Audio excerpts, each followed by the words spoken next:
నమస్తే సార్. నమస్తే. సార్ వైదిక వాస్తు అంటే ఏంటి? వైదిక వాస్తుని మీరెలా చెక్ చేస్తారు? సొల్యూషన్ ఎలా ఇస్తారో ఒకసారి తెలియజేయండి. శ్రీ గురుభ్యో నమః. శ్రీమాత్రే నమః. వాస్తోష్పతే ప్రతిజానిస్మాన్ స్వావేశనమీవో భవానః యత్వే మహే ప్రతితన్నోజస్వాన్ షణ్ణయేదిద్యుపదేశం చతుష్పదే వాస్తోష్పతే శగ్మయాసుకం సదాతే సక్షిరణ్మయగాతుమత్యాః ఆవక్షేముతి యోగ్యవర్ణో యోయం పాత స్వస్తి సదానః అమీవః వాస్తోష్పతే విశ్వారూపాణ్య విశంసకసుశివే విదినః శుభగం శుభం శుభగం శుభం. వాస్తు అంటే ఇది వాస్తు పురుషుని యొక్క మంత్రం. ఎందుకంటే ఆ వాస్తు పురుషుణ్ణి మనము మనసులో స్మరించుకొని చేయడం వల్ల ఆ వాస్తు పురుషుని యొక్క బ్లెస్సింగ్స్ మనందరిపైన ఉంటాయి అన్నమాట. ఓకే. వాస్తు శాస్త్రము అనేటటువంటిది చాలా పురాతనమైనటువంటి శాస్త్రం. అధునాతన కాలములో వాస్తు ప్రకారంగా ఇప్పుడున్నటువంటి ప్రజెంట్ పీరియడ్లో ఎవరు కూడా వాస్తు కన్స్ట్రక్షన్ చేసుకోవట్లేదు. ఎందుకంటే కాలానుగుణంగా జనాభా పెరుగుతుంది, భూమి మాత్రం పెరగదు. కాబట్టి దానికి అనుకూలంగా ఏదో ఒక గూడు ఉంటే చాలు అనేటటువంటి స్థితి ఉంది ఈ రోజుల్లో. కాబట్టి దాన్ని మనం వాస్తుకు ఎలా చేసుకోవాలంటే అవకాశం ఉన్న వాళ్ళకి మాత్రం, మంచి స్థలం ఉన్న వాళ్ళకి అద్భుతం నిర్మాణం చేసుకోవచ్చు వాస్తు ప్రకారంగా. లేని వాళ్ళ సంగతి కూడా తర్వాత చెప్తాను. ఉన్న వాళ్ళ గురించి ఏంటంటే వాళ్ళు వాస్తు ప్రకారంగా ఎలా నిర్మాణం చేసుకోవాలి గృహాన్ని ప్రారంభంలో అయితే. ఎగ్జాంపుల్, ఒక ఇల్లు ఒక స్థలం తీసుకున్నారు అంటే ఆ స్థలంలో ముందు డైరెక్షన్ చూసుకోవాలి. ఎంత టిల్ట్ అయింది, నార్త్ ఎంత ఉంది, 0 డిగ్రీస్కి ఉందా లేదా, ఈస్ట్ 90 డిగ్రీస్కి ఉందా లేదా చూసుకోవాలి. అలా స్థలం తీసుకునేటప్పుడు 100కు 100% అలా డైరెక్షన్స్ కరెక్ట్గా ఉన్న తీసుకోవడం చాలా ఉత్తమం. అలా చూసుకున్న తర్వాత ఏంటంటే ఆ స్థలానికి ఒక రంగు, రుచి అనేది ఉంటుంది ఆ భూమికి. అంటే ఇది ఇంత డెప్త్గా చూసుకునేది చాలా కష్టం. కాకపోతే చెప్తున్న విషయం పద్ధతి. విశ్వకర్మ ప్రకాష్ అనేటువంటి గ్రంథంలో ఏం చెప్పారంటే ఆ స్థలానికి ఉన్నటువంటి గుణం తెలియజేశారు. దాని గుణము, దాని లక్షణం. ఒక భూమికి కూడా దాని లక్షణం ఉంటుంది, దాని గుణం ఉంటుంది. ఆ భూమికి ఉన్నటువంటి గుణము, లక్షణము ఈ వ్యక్తికి సెట్ అవుతుందా లేదా చూసుకోవాలి.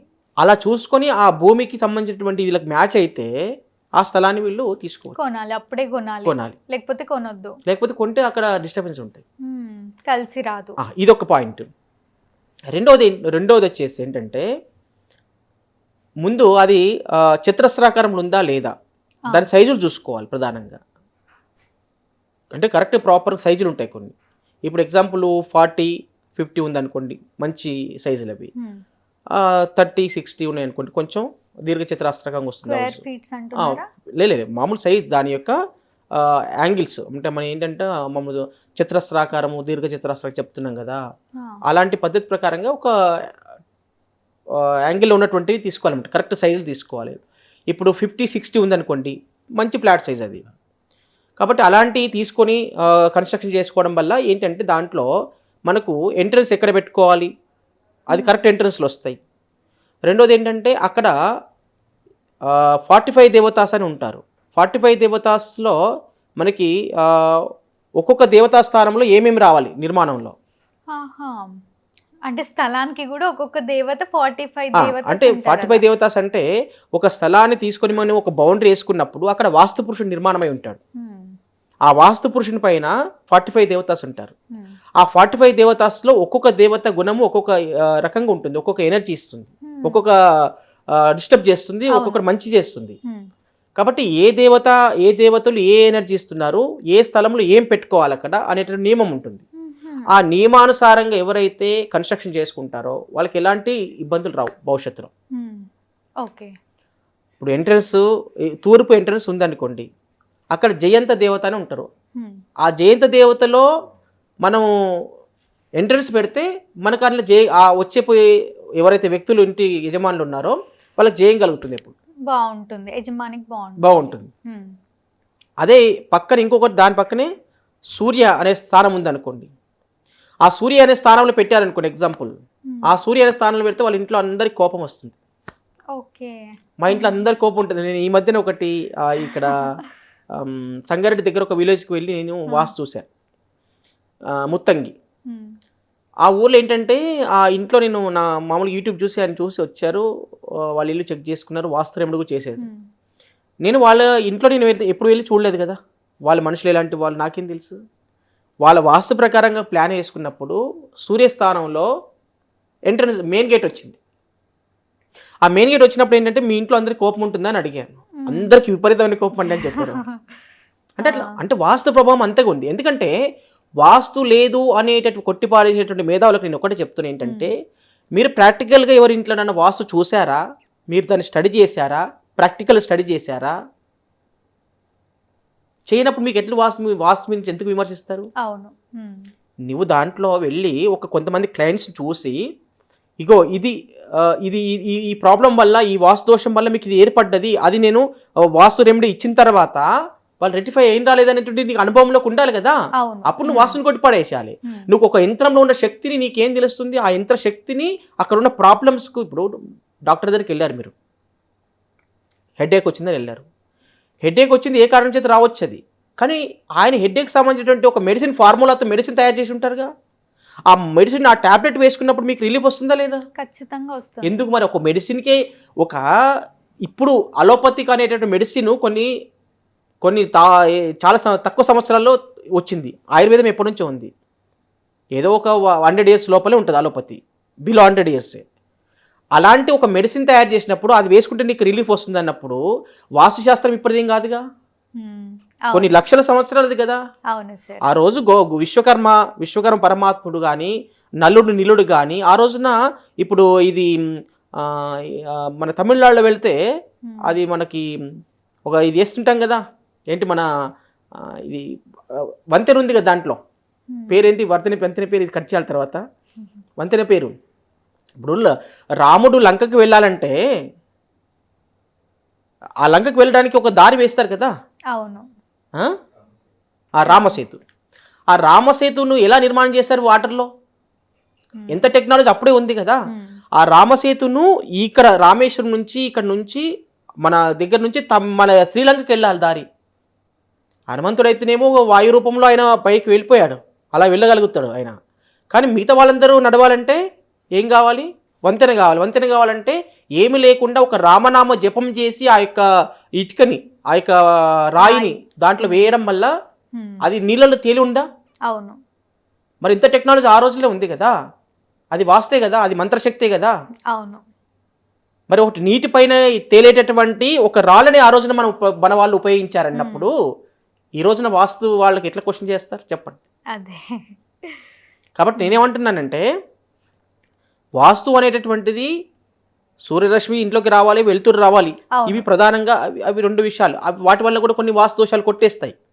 కానీ దేవతా స్థానాలు ఎవరైతే విశ్వకర్మ ప్రకాష్, సంబరాంగన సూత్రధాలు, మయమత్ ఇలాంటి గ్రంథాలు ఏవైతే మనకు పూర్వీకులు ఇచ్చినటువంటి సంపద ఏదైతే ఉందో వాస్తు సంపద, వాటిలో ఉన్నటువంటిది స్టడీ చేసి వాస్తుశాస్త్రం ఏం చెప్పండి ఎవరు ఉంటే, ఆ గ్రంథాలు చదివి అవి ఇతరులు సమస్యలు ఉన్న వాళ్ళపైన అప్లై చేసిన తర్వాత అవి ప్రయోజనం మీకు ఫలితాలు ఇవ్వకపోతే వాస్తుశాస్త్రం ఏం చెప్పండి, అప్పుడు మాట్లాడాలి.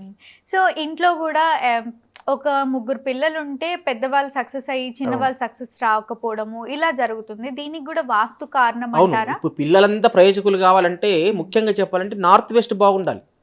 వాయు భాగం. ఇప్పుడు చిల్డ్రన్ బెడ్రూమ్ ఎక్కడ పెడతారు అంటే పెద్దవారికి ఒక వాస్తు వస్తుంది, చిన్నవారికి ఒక వాస్తు వస్తుంది, అంటే అది డివైడ్ చేసుకోవడం అది పద్ధతి వేరు, అది ఆ పద్ధతులు వేరు. కాకపోతే కేవలం వాస్తు వల్లనే అద్భుతాలు జరగవు, గుర్తుపెట్టుకోండి.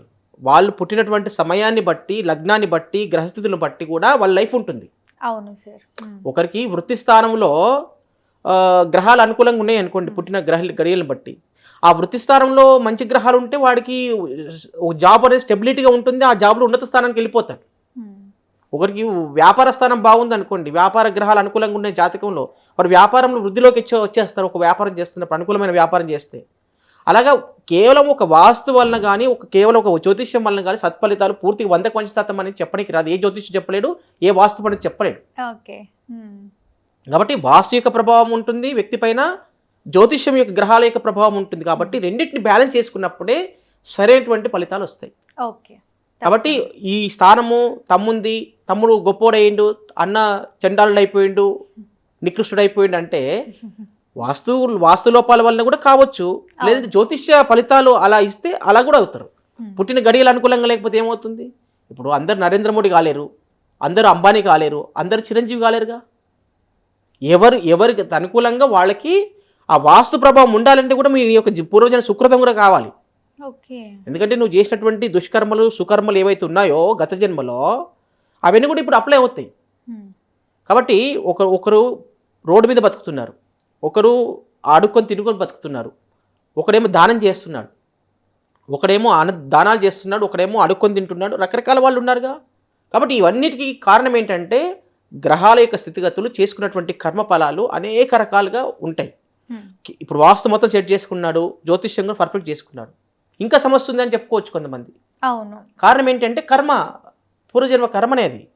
ఎందుకంటే అన్ని పర్ఫెక్ట్ ఉన్నాయి, ఇంకెందుకు నువ్వు కష్టాలు అనిపిస్తున్నారు బాబు? మంచి శాస్త్రి గారిని తీసుకొచ్చేసి, అన్ని తెలిసిన శాస్త్రి గారిని తీసుకొచ్చి జ్యోతిష్యం చూయించుకున్నావు, తర్వాత వాస్తు కూడా చూయించుకున్నావు, పర్ఫెక్ట్ రెమెడీ కూడా చేయించుకున్నావు, ఇంకెందుకు వస్తున్నాయి నీకు సమస్యలు అని అడగొచ్చు. అంటే ఇంకా కొంచెం కర్మఫలం కూడా ఉంది, అది అనుభవించాలి. అంటే ఏం చెప్తున్నామంటే మనం చేసేటటువంటిది పని ఏదైతే ఉందో మన అంతరాత్మతోటి ఆలోచించి ఇది మంచి ఇది చెడు అన్నప్పుడు ఇతరులకు హాని చేస్తే కూడా మన ఆరా తగ్గుతుంది, ఇతరులకు కీడు చేస్తే కూడా మన ఆరా తగ్గుతుంది. కాబట్టి ఎవరైతే సమాజంలో వ్యక్తిగతంగా ఇతరులను నష్టపోవాలని ఆలోచిస్తుంటారో ముందు వాళ్ళు నష్టపోతారు. ఓకే సార్, మళ్ళీ మీరు వాస్తు ఎలా చూస్తారు, వాస్తు దోషాలని ఎలా తొలగిస్తారు? ఇప్పుడు ఏంటంటే ఇంట్లో 45 దేవతాస్ ఎవరైతే గృహంలో 45 దేవతాస్ను మనం చూసి, ఆ 45 దేవతాస్లు ఎవరంటే ముఖ్యంగా బ్రహ్మ, అర్యమ, వివస్వాన్, మిత్ర, భూధర్, ఆపు, అపవస్త, సవిత, సవిత్ర, ఇంద్ర, ఇంద్రజయ్, రుద్రజయ్ అని చెప్పేసి ఇట్లా 45 దేవతాస్ ఉంటారు. ఆ 45 దేవతాస్లో ఏ దేవత లోపం జరిగితే ఏమేమి వీళ్ళకు ఎఫెక్ట్ అవుతుంది, ఏమి అనారోగ్య సమస్యలు వస్తాయి, ఈ వాస్తు పురుషుల్లో ఏ అవయవం లోపం జరుగుతాయి. వాస్తు పురుషుడు ఏంటంటే జనరల్గా ఒక గృహాన్ని నిర్మిస్తున్నప్పుడు ఆ గృహం బౌండరీలో ఆయన యొక్క శిరస్సు భాగము నార్త్ ఈస్ట్లో ఉంటుంది, ఈ యొక్క కాళ్ళ భాగము సౌత్ వెస్ట్లో ఉంటుంది. ఓకే, ఇక్కడ నార్త్ వెస్ట్లో వచ్చేసి ఎడమ భుజం ఉంటుంది, సౌత్ ఈస్ట్లో వచ్చేసి కుడి భుజం ఉంటుంది. ఈ అవయవాలలో ఇప్పుడు నాభిస్థానం, బ్రహ్మస్థానం అంటే నాభిస్థానం గర్భస్థానం, అంటే గర్భములో లోపం ఏర్పడితేనేమో కడుపుకు సంబంధించిన వ్యాధులు వచ్చే అవకాశం ఉంటుంది. క్రియేటివిటీ కూడా ఉండదు వాళ్ళ ఇంట్లో, కొత్త ఆలోచనలు రావు, ఏదన్నా కొత్త చేద్దాం సృష్టిద్దాం అంటే వాళ్ళ వల్ల కాదు. కాబట్టి న్యాచురల్గా బ్రహ్మస్థానం యాక్టివేషన్ ఉందా లేదా చెక్ చేయొచ్చు, ఇతర దేవతల యొక్క స్థానాలు బాగున్నాయో లేవో చెక్ చేయొచ్చు. తర్వాత 32 ఎంట్రన్సెస్ అని ఉంటాయి. సౌత్ ఎంట్రన్స్ ఉన్న సౌత్ ఫేసింగ్ ఉన్న వాళ్ళు ఏ ఎంట్రన్స్ పెట్టుకోవాలి, ఈస్ట్ ఫేసింగ్ ఉన్న వాళ్ళు ఏ ఎంట్రన్స్ పెట్టుకోవాలి, వెస్ట్ ఎంట్రన్స్ ఉన్న వాళ్ళు ఏ ఫేసింగ్ పెట్టుకోవాలి అనేది 32 ఎంట్రన్సెస్ ఉంటాయి. అందులో మంచి ఎంట్రన్స్ లేవి, చెడు ఎంట్రన్స్ లేవి, వాళ్ళ డైరెక్షన్ బట్టి ఏ ఎంట్రన్స్ పెట్టుకుంటే బాగుంటుంది అనేది మన వాస్తు ప్లాన్ లో వస్తుంది. కానీ ప్రతి ఒక్కరు కూడా ఈస్ట్ ఎంట్రన్స్ ఉంటేనే బాగుంటది అట్లా ఏముండదు, వాళ్ళ జాతక ప్రకారంగా కూడా ఎంట్రన్సెస్ ఉంటాయి. మనం సైంటిఫిక్ అది కూడా ప్రూవ్ చేయొచ్చు. ఒక వ్యక్తికి సలైవా శాంపుల్ తీసుకొని నీకు ఈస్ట్ ఫేసింగ్ వస్తే ఈస్ట్ ఫేసింగ్ అనుకూలం అని చెప్పొచ్చు, అది ఈస్ట్ ఫేసింగ్ అది ఇల్లు కొనుక్కోవచ్చు. అట్లని చెప్పి ఇదే ఆధారం చేసుకొని అన్ని పనులు అవ్వవు. కాకపోతే మనము తెలిసిన దాంట్లో ఈస్ట్ ఫేస్ దొరికినప్పుడు ఏం చేస్తాం, మరి ఏదో ఒక ఫేసింగ్ తీసుకోవాలి కదా, ఇల్లు ఉండడానికి కావాలి కదా. ఈస్ట్ ఫేస్ దొరకాలని చెప్పేసి మనం రోడ్డు మీద అయితే ఉండలేంగా. కాబట్టి ఎవరికైతే దొరకలేని పక్షంలో ముందు మిగతా అవకాశం ఉన్నటువంటి పరిహారాలు చేసుకుని సుఖంగా ఉండాలి. ఒక ఎంట్రన్స్ ఈస్ట్ దొరకలేదని చెప్పేసి మీరు బాధపడవలసిన అవసరం లేదు. అక్కడ ఏది దొరికితే తీసుకోండి. అక్కడ ఉన్నటువంటి 45 దేవతాసు 30 ఇంకా వేరే ఎనర్జీ 16 జోన్స్ కానీ, పంచభూతాల సమతుల్యత కానీ, గ్రహాల యొక్క సమతుల్యత కానీ అవన్నీ చెక్ చేసుకోండి. అవన్నీ కూడా బ్యాలెన్సింగ్ ఉంటే మీరు అంతకంటే ఆనందమైన జీవితం ఇంకేం అక్కర్లేదు. ఎవరో ఒకటో రెండో తప్పు లేకుండా కర్మఫలం అనుభవించుకుంటే ఎవరు ఉండలేరు. అంత బాగా సుఖమే కావాలంటే ఎప్పుడు కోరుకోవద్దు. అలాగా భగవంతుడు ఏది ఇచ్చినా స్వీకరించాలి. మరి విపరీతమైనటువంటి బాధలు ఉంటే ఇవన్నీ పరిహారాల్లో ఏదో ఒకటి మనకు మేలు జరుగుతుంది. కాబట్టి మనం ఈ 45 దేవతాస్ కానీ మర్మస్థానాలను ఉంటాయి. మర్మస్థానాలు కూడా ఒక సెన్సిటివ్ పాయింట్స్ ఇవన్నీ కూడా ఇంట్లో చాలా సూక్ష్మమైనటువంటి క్షేత్రాలు ఇవి. ఆ మర్మస్థానాల్లో స్టెప్స్ వచ్చినా లేకపోతే ఒక వాల్స్ ఏదైనా కట్టినా డిస్టర్బెన్స్ చేసినా అవి కూడా దోషాలు, దానివల్ల కూడా డిస్టర్బెన్స్ అవుతుంది ఇంట్లో. ఓకే, తప్పకుండా సార్, థ్యాంక్ యూ.